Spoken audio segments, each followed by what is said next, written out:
costly, so I am free to move around this church the way I want. You know, there's a mathematician who saw my sermon in social media. And he calculated my steps. Eh? You know, when I preach, I walk too much. Eh? And he told me, hey, I've calculated your paces as you are preaching. Yes, and it looked like you took more than 2,001 steps. Hey, I wonder, this one isn't it? What have to do with that?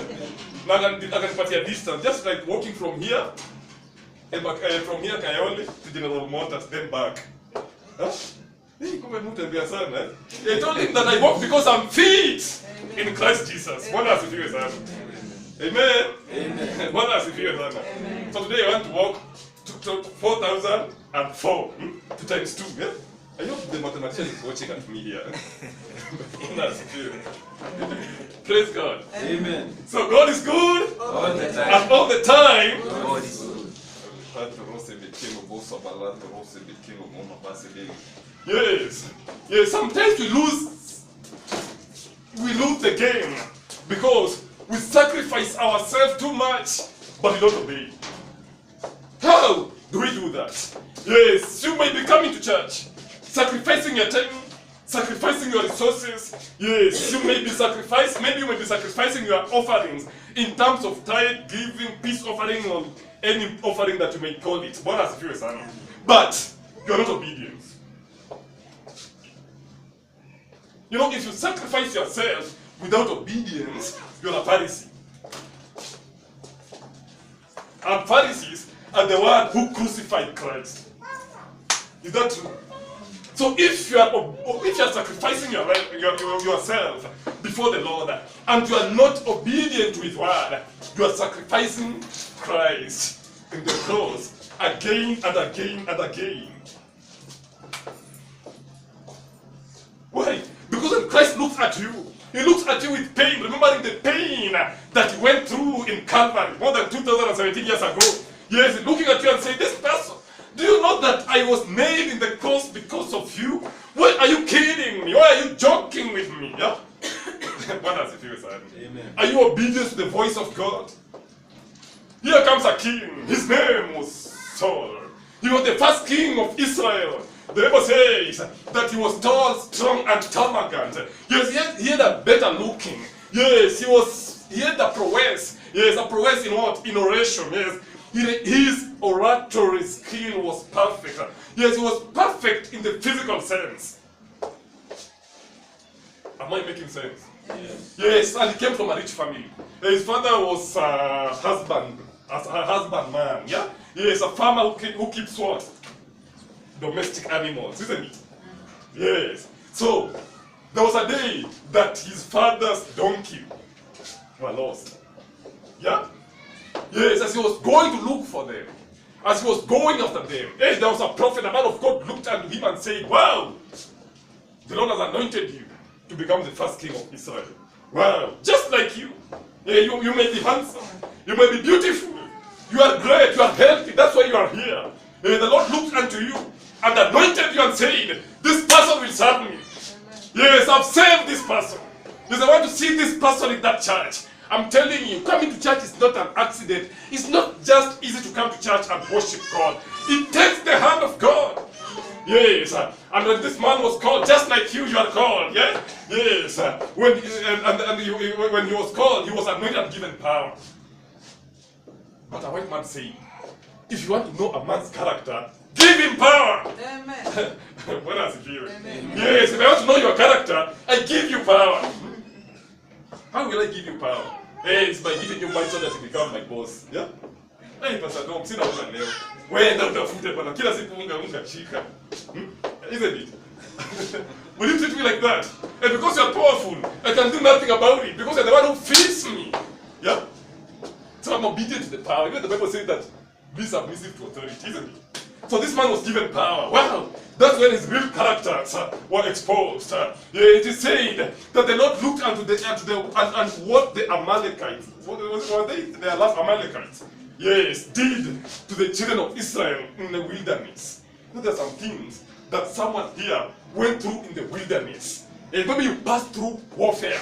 There was some Amalekites, some Jebusites. There was some Alexander the Great. in your wilderness who stressed you so much? Yes, who offended you so, who suppressed you so much? Which wilderness am I talking about? It's the wilderness of seeking God.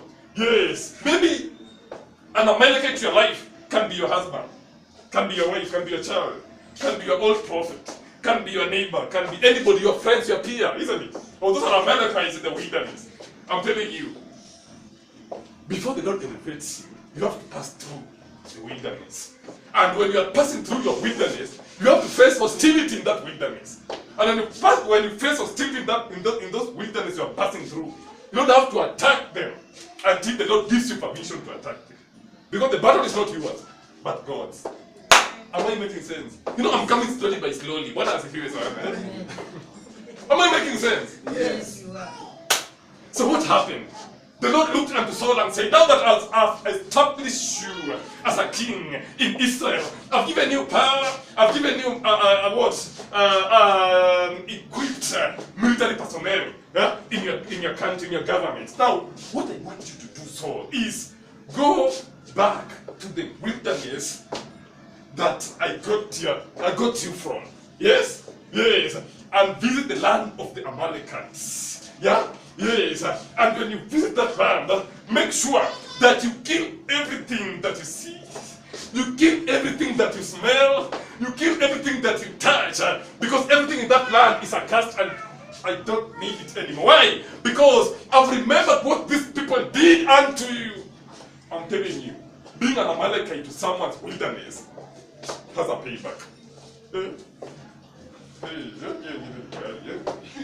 Amalekites, are you here? Oh, there are no Amalekites here. So the Bible says that the time of revenge has just come. Vengeance is mine, says the Lord. I will revenge. Go back. Go back to the Amalekites and utterly destroy everything. If the Lord tells you to go back home and destroy your husband, we will do it.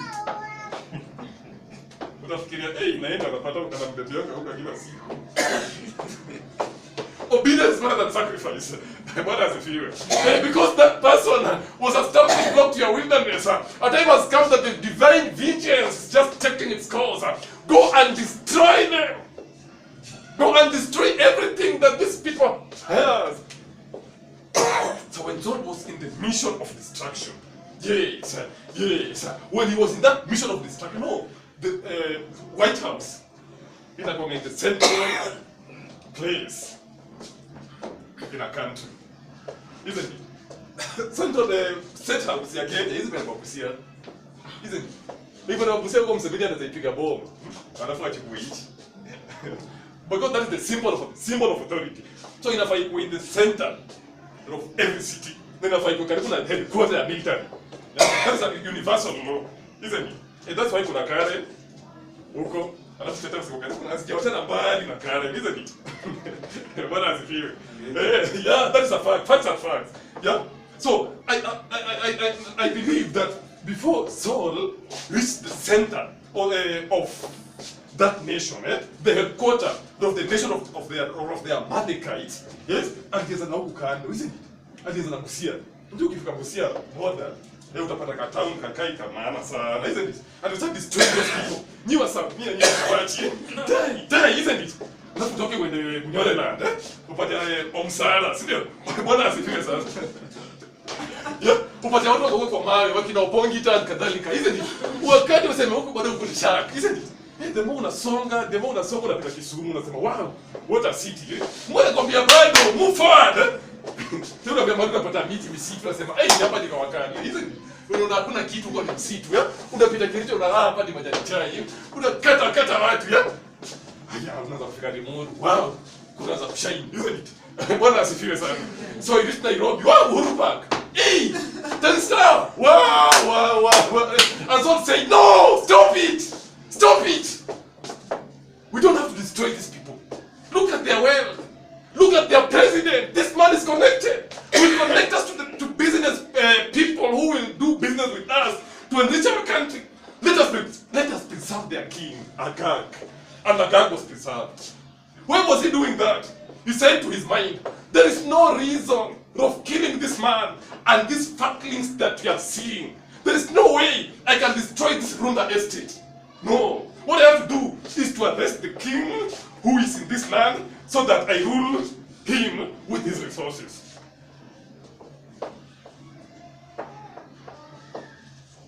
Am I making sense to someone today? Yes. But that's few. Amen. Amen. Amen. Amen. Siwasikii. Ama niko sababu kuna stigma. Mnanisikia huko nyuma? Amen. Amen. Hebu fanyeni hivi watu wako nyuma. Do this.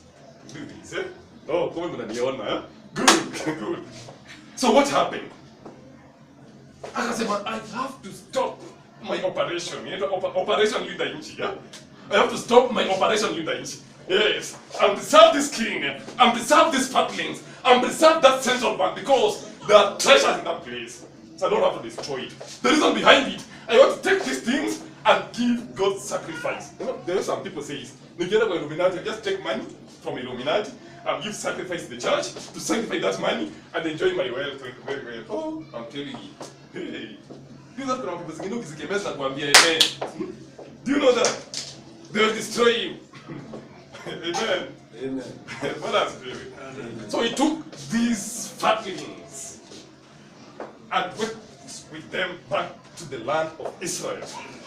And the Lord in heaven was watching. And the Lord cried in heaven and said, I regret saving this person. Let me tell you, they don't can regret why you got saved. Am I making sense? They don't can regret why did this person got saved? Why did I connect that person to that church? Yes, they don't sometimes regret. Look at the story of Noah.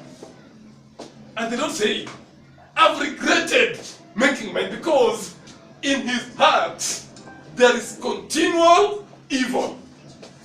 Yeah, there's sometimes the Lord may regret why he connected you to that person, to that friend, to that relative, to that church, to that pastor. The Lord is regretting why, Tony, why did I connected you to that person? I regret why I did that. I regret why this person is coming to that church. I regret why I called this person to salvation because this person is just nothing but a stinking mess unto my nostril. Eish.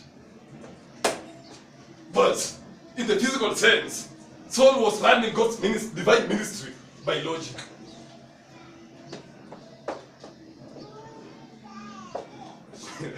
What has it here?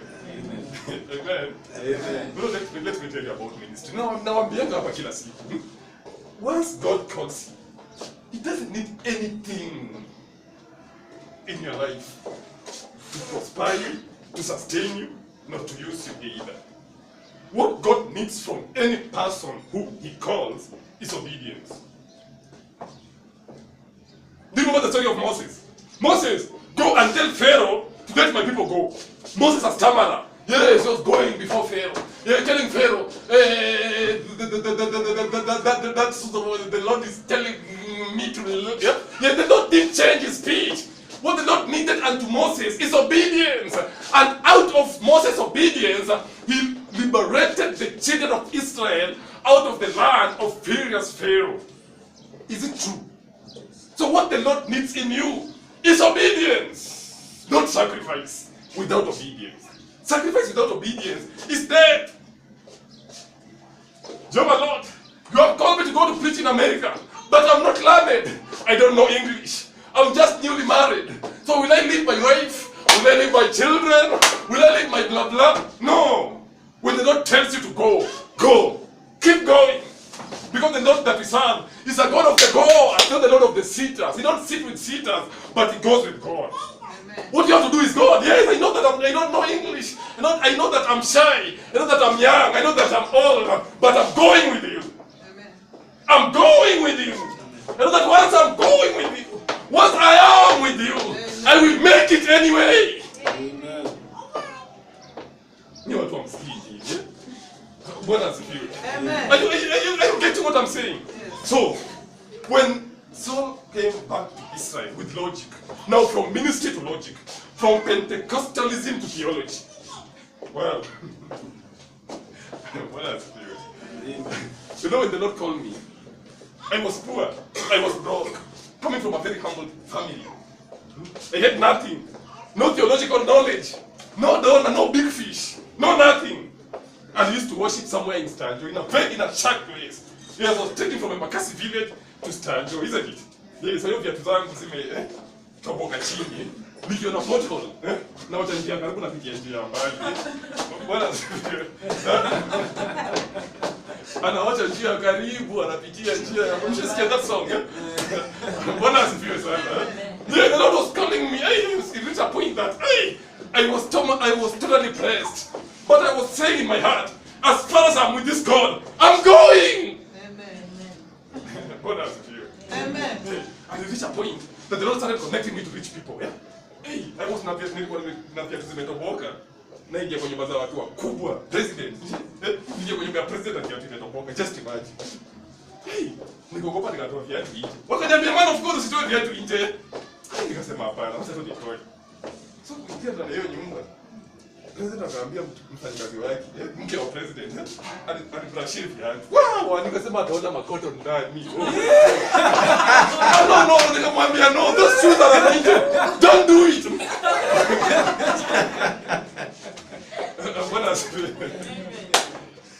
Praise God. Amen. So I thought that we were a president, I'll make it in life. But nothing happened. Nitoka tu kwa nirudie makasi tasi without nothing. Nikasema tu mimi mwana wako, niko mbele yako, angalia Bwana. Why? Because I wasn't called by that president. And that president has nothing to do with my blessing and my survival. It's only God who has it. So I have to make it going. No, it is too shameful. Let me tell you.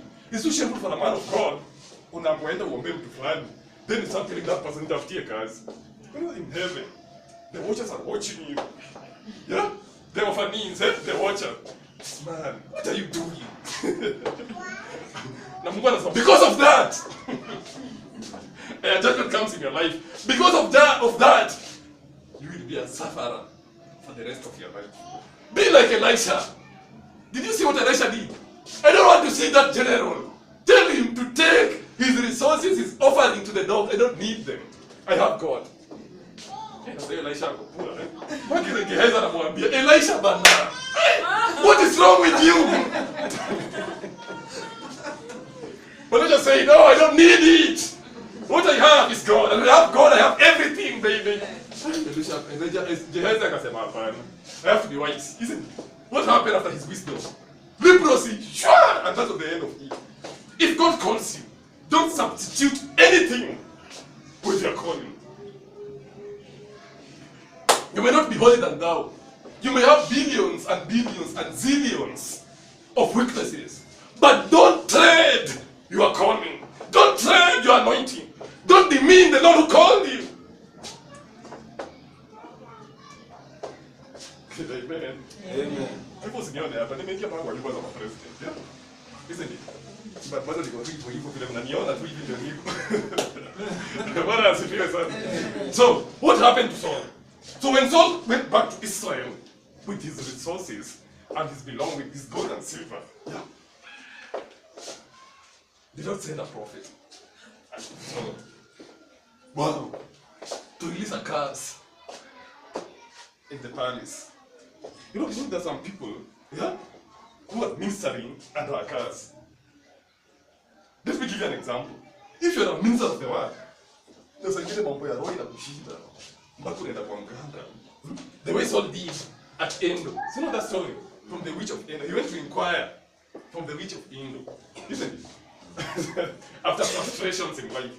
Yeah? If you're a man of God, na umeshindwa mpaka kuomba unasema, "Hey, hii sasa na hii itabidi nitoka nyumbani kwetu wazee wanitendee maji." Kuna mtu mama pia wazee bwana. Are you out of your mind? Amen. Amen. At the end of the day, going to report. We are serving the Most High God, Jehovah Rapha, the Lord our healer. Amen. He can heal you. Amen. Trust in Him and obey His word. So if you do that, you are operating. You are the same person, yes, but operating in a curse. Why? Because you are turning to the gods of the crown. And if that happens to you as a minister of the word, you turn a curse. And you minister under a curse. Am I making sense? Yes. Since you are a minister, ear in, ear out. no breakthrough, no word of God in him, nothing. Yeah? Ukienda kwake, meza ameka ameshikilia na moyo uko chini because imeenda. Why?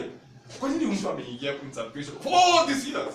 Yes, and Mungu anamkataa to that extent. It's because ana mix. Yeah? You are mixing your soul. Eh? Sometimes logic kushinda. Hey, nimeokoka. Hey, najua bwana. Hey, pastor. Hey, you the big nigga, pastor Tony. Pastor, tell me what to do about this. So you try to be a logic umeshindwa. So ndio pastor Tony. Okay, after that, unashindwa tena unaenda. Hey, ita witch of Indo. Eh? Hebu niambie mganga kwa hiyo village atasema nini? Alisema hivyo. Oh, okay. So unatoka tena kwa kuja kanisani. Hey, pastor Tony anakuambia, go for fasting for 3 weeks. 3 weeks fast. Then unaanza kufast. When you do like that, you are a minister who is operating in a curse. Yes, you're a minister, no problem. God has nothing to do with your ministry. Yeah? Or with your title. But we live in a curse. That's why I'm worried less. So you know somebody got a kiburi, isn't it? No, missing a kiburi. Eh? Now I'm being a Mercedes. Even if you have a private chopper, eh? You can't beat me. Why? Because I'm a man of God. Amen. Yes. What does it feel? Amen. Amen. Amen. So that's what happens to pastors, ministers of the word, who ministers under, or who ministers in their knees begging. Atamwambia leo ni mkubwa, atanipatia pesa. Saa 7 ya usiku unapigiwa simu na mtu. Unaangalia, huyu ni magistrate. Magistrate. Sema, ni mgonjwa, mtoto. Mungu atamponya. Kama magistrate ni mchawi ambaye alikula pesa ya corruption. So unamdanganya, Mungu atamponya, usijali. Mungu unapata amekutumia 5,000 unasema, wow. Wewe ni Mungu. No, that is a curse. Call a spade. Kama amefanya dhambi mwambie, umefanya dhambi na usinipigie simu saa 7 ya usiku because I'm sleeping. That is disturbing me. Is that what Elisha did? Is it Elisha or Elijah? Kuna mwanamke alikuja na tumunga anaenda kumuona kisiri. Aliua mtu or something. Yeah, I think it's Elijah. Bwana asifiwe. Believe. Don't substitute your ministry, your calling with anything. So after that, Saul decided to give God a sacrifice. With the forbidden, well, let us see what happened. 1 Samuel 15:22.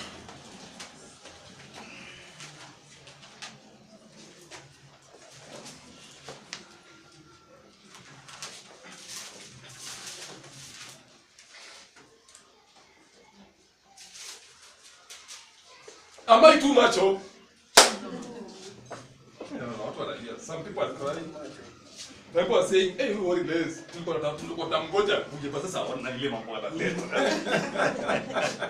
Let me tell you, Mr. Worryless is telling you, the truth is the only way to liberation and deliverance. And you shall know the truth, and the truth shall set you free. Let us see what happened to a minister of the word who ministered under logic, who ministered under theology, who ministered under influence.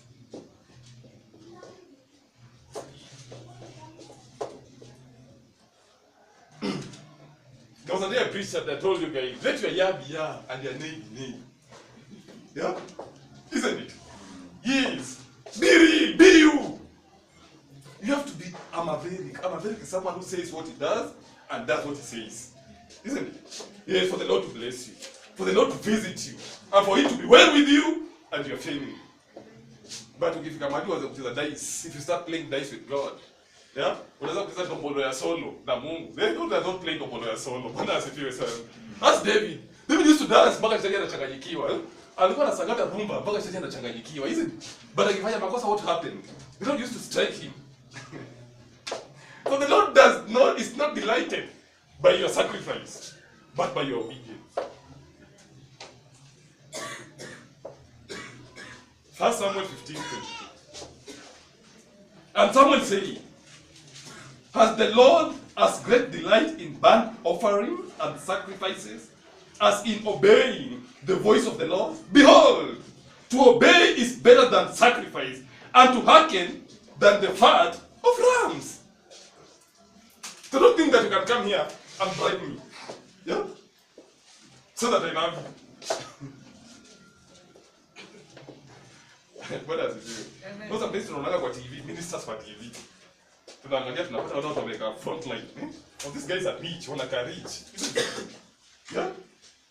Yeah, you click in your mind and unasema, these guys, maybe, yeah, are most likely to be the people who support that ministry. So when a man of God anahubiri hapa mbele anaona intercessor. Mtu intercessor sana sana viatu zao 45 degrees, isn't it? Why? Kwa nini intercessor viatu zao 45 degrees? Why? Because they are the pillars of the foundations. They are the foundation of a ministry. Na foundation mpaka iparari, isn't it? Do I have intercessors here? Yes. Let me see you. Kubalini kuparara. Isn't it? Yeah? Kwa hivyo sasa intercessor ameparara. It doesn't mean that the Lord has rejected you. The Lord has not rejected you, yeah? Because before you die, you reap 100 tenfold. And the Lord will release a generation of blessing in your life. Because it's just for a moment, just for a while. Yeah? So when these rich people comes in your church, unaweza kuona, hey, ule intercessor huko. Ile koti yako hapa, ile koti yako ndio unaenda. Unaona? Milionea hapa. So milionea hapa na kana ushirati. Ana ufitina, isn't it? And the man of God is like, I'm telling you, in the last thing God is telling you. You don't know the reason behind your prophecy.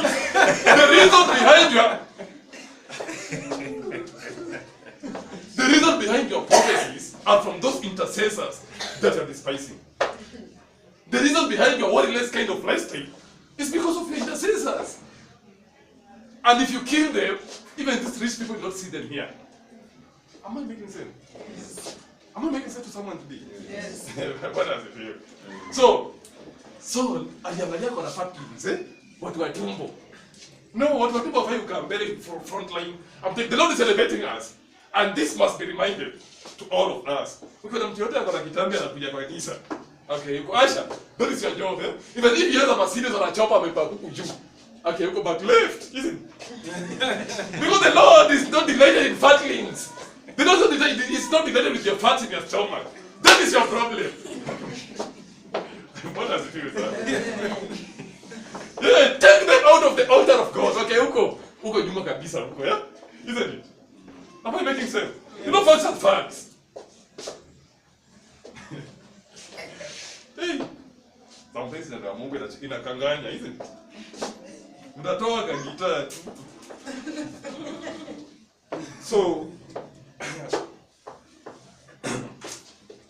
So what happened after that? After Samuel told Saul these things that I've just read. From that day, Saul's life was frustrated to the extent of Saul dropping in his own sword. What does it do? You know sometimes the Lord calls you. Ukiangalia vitu za Mungu zinakaa old school. I'm telling you, I told you guys, mimi nililelewa kwa mtaa. We call ourselves wase wa mtaa, isn't it? Wase wa mtaa. So maisha ya mtaa unajua ni raha, kila mtu ni rafiki yako, ndio mtaa. Sisi kama ndio ameishi kwa mtaa. Bwana asifiwe sana. Because maisha ya mtaa ni ni maisha tu. Mko tu. You are just there, isn't it? Yeah. Uwe na kazi, usiwe na kazi. Tunakuwa na rafiki hapo, unatafuta kibarua utaki, uko na ile mtazi, They don't call me ningekuwa ministry. Unajua Embakasi, hizi makanisa za Pentecost zilikuja juzi. Hizi kanisa zilikuwa ni mainstream peke yake. So nilikuwa naona kwa masters. Wanaambia kwa master amevaa longi ya shouting blue, shirt ya red na tie. Which is not looking very well. So hapo zi. Let me use Sasha kidogo. Hapo zi, isn't it? Because inaka old school, Unaona pastor anabeba anaenda kanisa anaenda SDA. Sorry to say that. Unaona pastor anakaa, watoto wake wanakaa. Sema hapana, by dead body no. Isn't because it's a book ukiziangalia at a distance, it's like a foolishness for those who are perishing. Because those days I was perishing. When the Lord was calling me, it was a tug of war. It was not easy, isn't it? kujitoa kwa mtaa, niwache marafiki zangu, niwache maisha yangu ya mtaa, niwache raha zangu za dunia. No, it was not easy. But sasa niliingia ndani. Wow. Ndio nikajua wow. Imagine I can walk to my village, nipatie mchawi pesa, nimwambie mchawi, shika hii pesa ukitaka uroge. I don't care. Hizi alikuwa anaroga wapi hapa ndio jamaa anaishi anakupigia simu. Hey, habari huko? Why? Because the protection of God is upon me. What about those days? Ningeenda nyumbani nifanye kitu kama hiyo, sasa ingekuwa nimeisha. Isn't it? Alafu kuangalia, there are some things like ugonjwa, uchawi, mapepo. They can't tame you. They can't attack you. Why? Because you're in Christ. So nikaona wow. Kumbe I'm in the best place ever. Now if you're out of salvation, you'll see these things as foolishness. And more so, when you're in salvation and not obedient, yes, you'll see that these things are all school. You will opt to walk out of salvation. Utakuwa na hii salvation miaka yote. Look at my pastor. Look at my church. Look at this. Look at that. Look at that. Look at this. Ule mtu akona weaknesses na anahubiri. Ule toni kwanza akona weaknesses dunia. Na anahubiri hapo mbele. Salvation no. And when you do that, unaanza kuingia kwa dunia. Isn't it? Dunia inakuwa track. Ni kama kuku kitaka kushika. What happens? Don't put my indi, sio? Kuku inaanza kufanya pole. Ikifika kwa nyumba, inajua ijui. Itajua hajui. Because itaona kivumbi ama namna gani wenzangu. It will see fire, isn't it? That's what happened. Sasa ndio tunatoka kwa salvation na huko ingine. Unatakiwa mahindi unakula. Sasa leo ushaingia deep the way Saul did. Hey, I'm telling you, you'll commit suicide. Because kabla urudi tena pale ulikuwa. Hey. And that's why sometimes I pray telling God, kama ndakuja backslide, I better die. Sai. Because to me, Christ is everything. Am I making sense to someone? Yes. Dema God alikuwa anatikemea basi niambie, sasa ndio huyo sasa tumekupata, isn't it? But kama niko kwa Yesu, hey. Amenikumbuka Mungu, shetani anipati. People are doing it. Praise and worship iko wapi? Bwana asifiwe sana. So that's what happens. If you walk out of God, expect suicide. But if you stand with your God, ambia Mungu, I have all these weaknesses. I don't have these faculties. I don't have that car. I don't have that education. But what I have is you. And then I have everything. For better and for worse, I will serve you. Unavumilia tu hapo Abaya guys wanakuja wanakutesa, but you are just there. Watu wanapigika, you're just there. At the end of the day, utakuja kujua unajua. Isn't it? Na yule alitoka anakuja kujua afanye nini? Ama namna gani? Bwana asifiwe sana. So kama kiatu yangu ina 45 degrees, I don't care. Kama nafungiwa nyumba because of rent, I don't care. What I know is and what I care about is my ministry and my calling. Amen.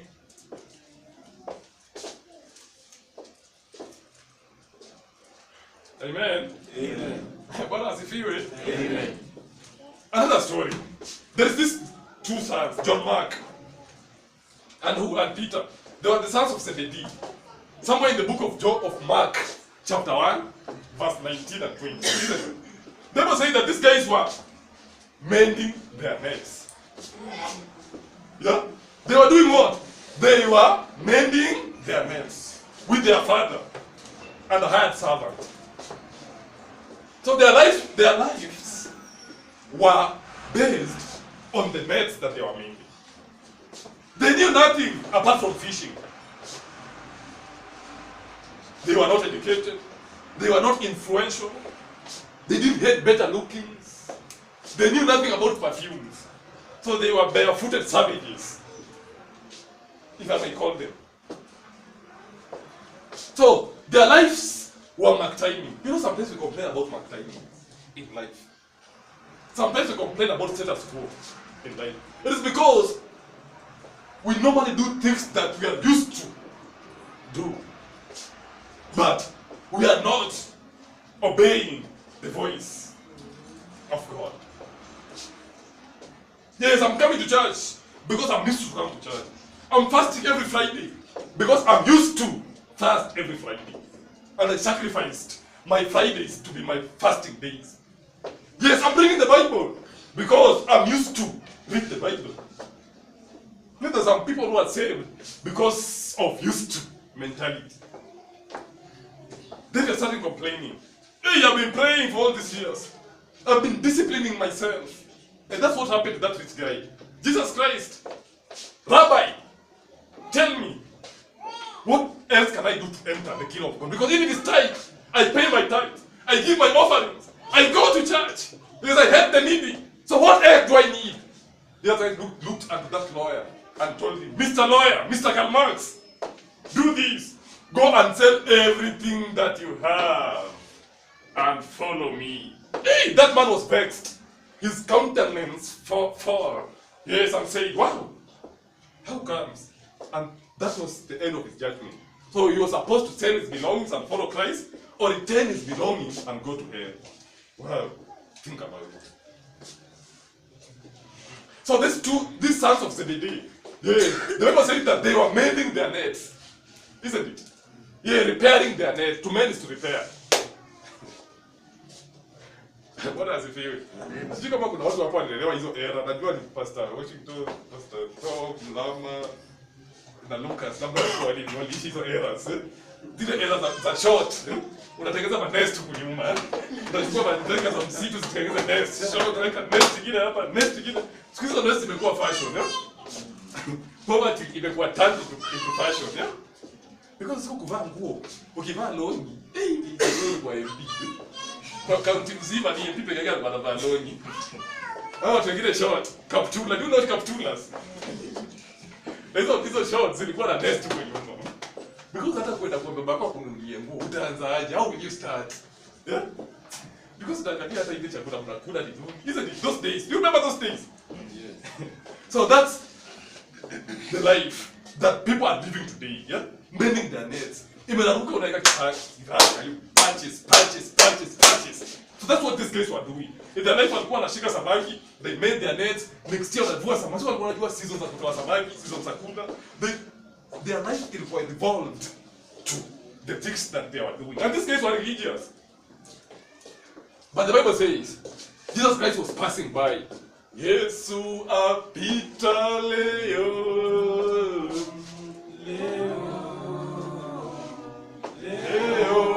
Yes, Jesus was passing by. And he looked unto them and said, these guys are religious.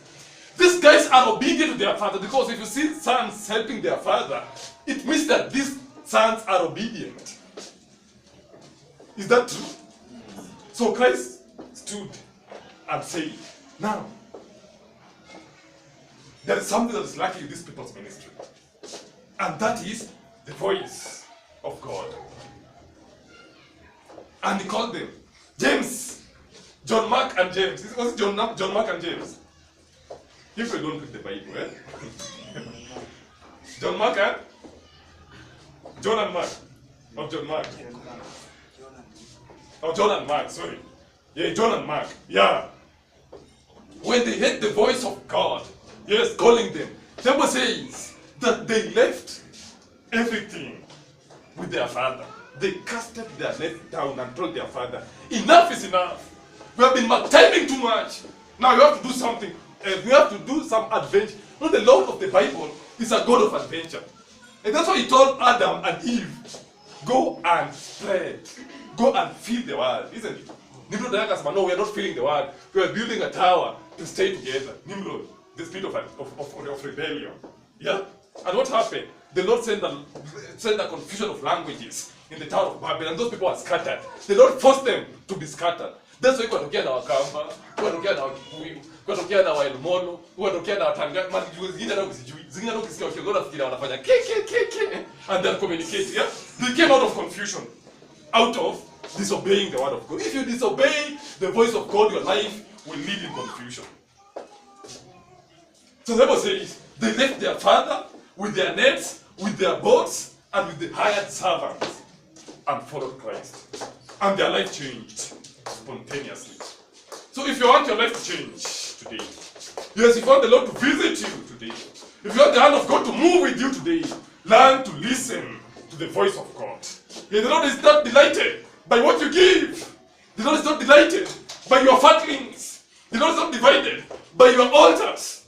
Yes, but the Lord is delighted in your obedience. Yes, I'm giving this altar, yes, because it is godly. Yeah? But besides that, I'm obeying the Lord. The voice of God. And that's what Jesus Christ came to do concerning the law of Moses. He didn't come to get rid of the law of Moses. He was trying to tell people, yes, this law is there because the law does not change. It's the same today, yesterday, and forever. But what you have to do is, after abiding with the law, or doing what the law says, obey the voice of God by walking righteously. Not those people who are washerati, like msherati amekuja kanisani na pinjwi, adushi. Isn't it? Anaomba, anachukua dushi yake anatupa hapo, inachomwa. Sasa sema hiyo ndio nilishaisha. Sasa ndio anafanya usherati. Sasa tukwa dushi. Those guys were mocking God, isn't it? Yes. So Christ did came to get rid of that pinjwi sacrifice into the church. That's why the Lord didn't come to get rid of your tithes, your offering. If someone tells you that the Lord came to get rid of tithes and offering, he misled you. What the Lord came to do is, after giving, what next? Are you doing what the Word of God says? If you do what the Word of God says, we'll be like that wise man who built his house in the rock, on the rock. But if you fail to do what the Lord had told you to do, you'll build a house, a palace, but on sand. When the storm comes, you will know that you don't know.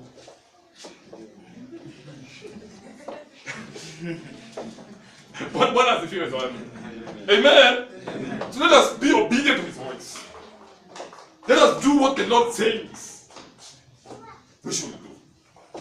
Tusikuje tu hapa tuwe entertainers. That's why this church haina watu wengi sana, because we are preaching the gospel of truth and spirit, isn't it? Bwana asifiwe sana. Amen. Amen. Amen. Amen. Let us not just come here to entertain ourselves. Let us, our light be shown, be seen by the Gentiles. So these Gentiles will say, hey, we want to worship the God that these people are worshiping. Because they are straight. These guys are going to heaven.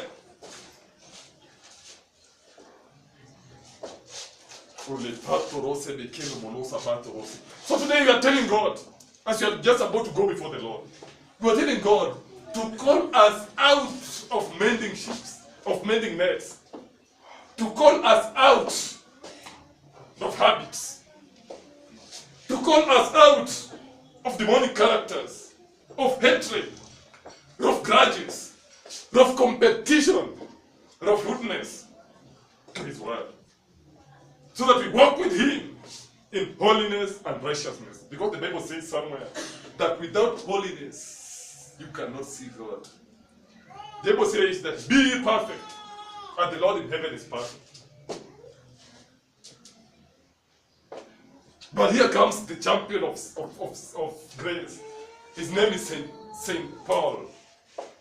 He said somewhere that the things that I want to do are the things that I don't do. And the things that I don't want to do are the things that I do. Who finds himself in that bracket? Sometimes the things that you want to do are the things that you don't do. Lift your hand. You don't go to do kabisa. You don't, oh, kwa hivyo make a goal is perfect. Hata mimi nimekuwa mkono. Sometimes the things that I want to do are the things that I don't do. Because I'm not holy than thou. Sometimes there are thorns in my flesh also. The Bible says that if you say that you don't have sin, you are cheating yourself. We want to start this adversary with holiness and righteousness. It doesn't matter how many things you have done in your past, but today the Lord is visiting you in a mighty way. The Lord is forgiving your sins. The Lord wants to start afresh with you. Kuna mtu aliimba, maisha yangu kwako Yesu mimi nasarenda, nimekubali. Nisikie wimbo. Nitumie jinsi utakavyo Yesu. His name is Vuma, Brother Vuma. Nisikie mtu kama huyo. Amen. He's a guy from Zaire, yeah? So, a time has come that you have to tell God, use me as you wish. Yes, I messed in my past. Yes, I did this. I visited that media. Yes, I was rebellious to what my pastor preached about some few weeks ago. And my pastor has been preaching to me, but I've not been doing what my pastor was telling me. You have to tell you the truth so that when you go to heaven, you don't tell God, God, but the pastor you sent me to didn't tell me these things. Let me tell you, hey, wait. I was not there. I told him. Bwana asifiwe. So a time has come that you have to refresh yourself. Yes, you have to tell God, now I want to refresh myself. I don't have to judge my life with my past anymore. I want to walk in holiness and righteousness. I don't want to live the way I'm living. I want to be obedient to your word. Amen. Amen. Just imagine. Just ask yourself. Kama singetafuta Mungu, kama singekuwa kwa ministry, ningekuwa wapi sasa? Yeah? Singekuwa nafanya vibarua somewhere. Labda leo ningekuwa nalipwa 20,000 maybe, eh? Because hizo ndio mshahara za Kenya, za Islands, yeah? So 20,000 ningeweza. Yeah? Na sio 20,000 you pay your fare, you pay your rent. Maybe you have a wife and children there. Yeah? They need school fees, they need food. Na unaenda kubarua huko kwa mwingine anakutukana from morning to evening. Yeah? Ni singeweza hiyo maisha, isn't it? But kwa akili yangu iko nionyesha labda hiyo ndio maisha ningeiweza. Because that is a life of logic. But thank God because He helped me to stand with Him today. So a time has come that you have to refresh yourself. You have to tell your God, I want to walk in holiness. I want to walk in righteousness. And I can't do it because without you. Because the Bible says that the King of salvation is Jesus Christ. Salvation belongs to Jesus Christ. It doesn't belong to you. So you have to tell God, come and fill the chambers of my heart. Come and feel my feelings, my emotions. And see if there is any crooked way in me, the way Moses prayed in the book of Psalm chapter 39. And see if there is any crooked way in me so that you blot it out. It's the Lord who can blot you. It's the Lord who can wash you.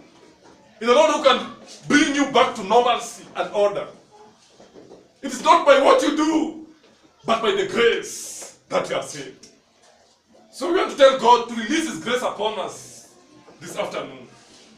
Yes, and tell Him, now, we need you, dear Lord. We need your hand. We need your salvation. We need your power.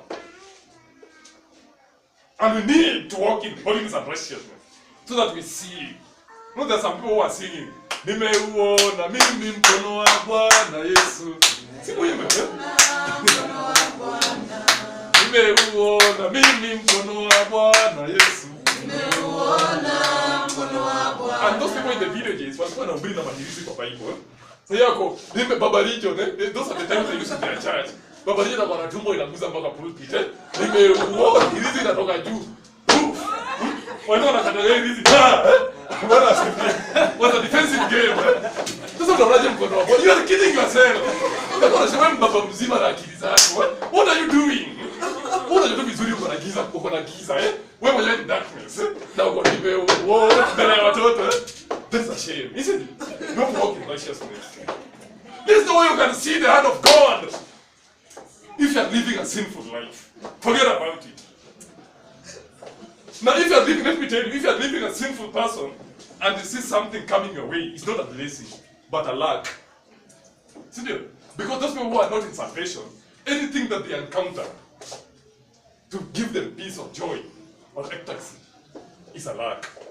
But for any child of God who walks in truth and in spirit, anything that he encounters in form of money, in form of a wife, children, or anything is a blessing. And that's why the Bible says that for the blessings of God makes one rich and he has no sorrows to it. And these blessings are only reserved to those who walk in truth and spirit, who worship God in truth and spirit. Amen? Amen. Kwa hivyo ukikuja hapa tumekuombea alafu unaenda huko unasema unakuja utoe ushuhuda. Ile maombi brother uchukue aliniombea ilitenda makubwa. Nilienda huko nikaona na huyo mtu akanipatia hiyo pesa. Ndio wapi ulikuwa umefanya usherati? No, hiyo sio maombi, ni lack, that's a lack. Kwa hivyo uchukue bado hapo hujaiva. You need to pray. Hiyo sio ndio kwamba umeiva bado hujaiva. Isn't it? Ndio mtu sio mtu. Ulitetea graciousness. Unaona kwa mganga jana. Wala kuna kuja kusema hapa ile maombi ndio. No, you are cheating men of God. That's why tunafanya men of God mark timing also. Yeah. When I say you know, sometimes when I give people my testimony, yes, I give them confidently because I know that my life is 100% manned by God. And that's why I'm confident always. I don't want to tell people that I will make it in life anyway. Yeah? Amen. No, that's what we did at kanisa ingine before we pray. Yeah? Let me give you this testimony. There was a day that I went to another church. Yeah? And I was shocked. That's why I know music or corner. I said, so what are we going to do here? Sawa mama watakuja na vibeti. Wale wanataka pesa watoe vibeti na wallets. Wainue juu. So people are lifting their wallets and their pouch. Juu wakiimba.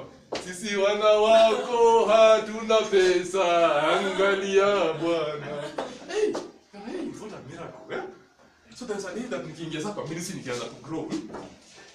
Kuna siku. Praise God. Kuna siku wengine walikuwa wanakuja kwangu na sina unga. Hizi na walikuwa wanakuja kesho yake. Sasa nikachukua ndoo. Nikachukua ndoo nikainua. Hizo ndio nguo ikaunga.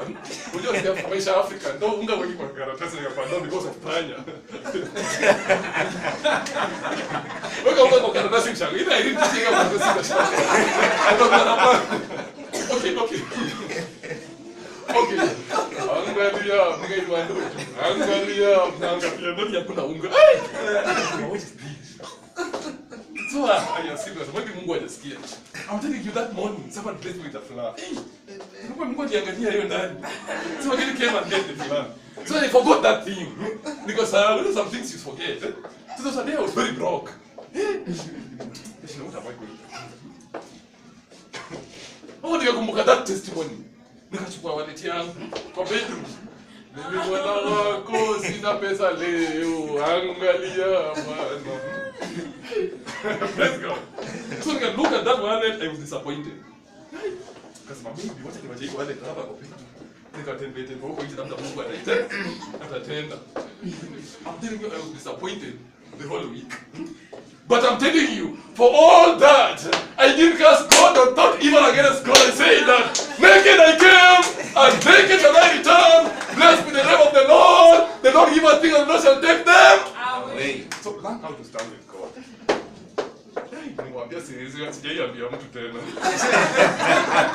I regret myself. So let us stand. Let us stand.